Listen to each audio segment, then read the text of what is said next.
Mahkamah Konstitusi MK akhirnya menolak seluruh permohonan dari dua pemohon terkait perselisihan hasil pemilihan umum atau PHPU Pilpres 2024.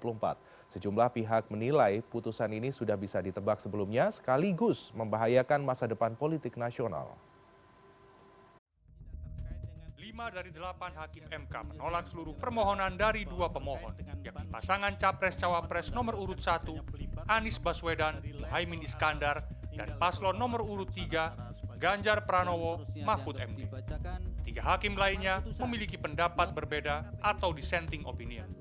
Pengajar ilmu politik Universitas Airlangga Surabaya, Airlangga pribadi menyebut, putusan MK ini bisa menjadi contoh bahwa pelanggaran etika dan prosedur dianggap normal dan wajar di masa depan. Ia mencontohkan soal utak-atik aturan batasan usia cawapres demi mengakomodir anak Presiden Joko Widodo, Gibran Rakabuming Raka, yang menjadi calon wakil presiden.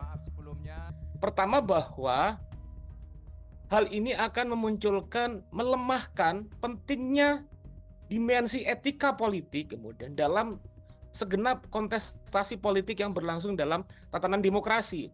Artinya hal-hal yang dianggap sebagai suatu hal yang pantas, hal-hal yang dianggap sebagai suatu hal yang baik, beserta argumentasi logik untuk bergerak dalam dimensi etis tersebut, itu kemudian akan kehilangan powernya karena kemudian presiden yang sudah berlangsung pada dalam momen politik elektoral 2024, di mana berbagai macam fondasi etik kemudian terlanggar.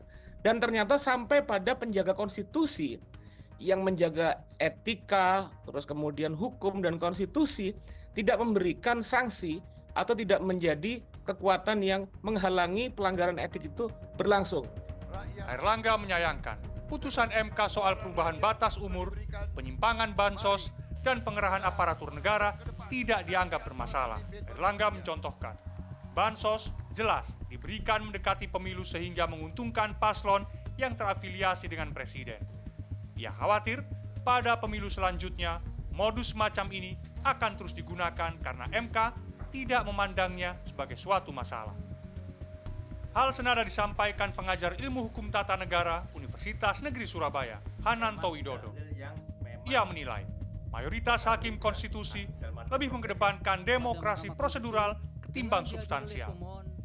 Hananto menyebut sikap condong ke prinsip prosedural ini berkaitan dengan pembuktian pada angka-angka perolehan suara para kontestan.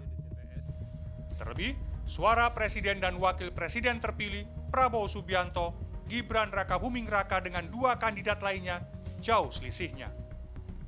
Kita melihat bahwa mereka memilih sebagai orang yang berpaham demokrasi prosedural dalam konteks sidang di MK itu karena memang mereka diposisikan pada posisi yang sulit, karena bagaimanapun dalam sidang pilpres itu tidak bisa melepaskan dari angka-angka, meskipun kita tidak bisa menafikan dari kualitatif tadi.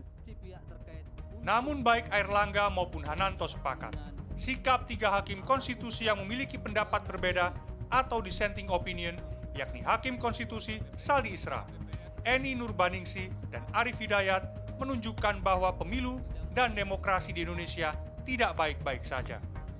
Keduanya menilai, meski kalah jumlah, argumentasi ketiga hakim konstitusi ini lebih baik dan memiliki bobot yang kuat. Miftah Farid, Andras Wicaksono, Surabaya, Jawa Timur.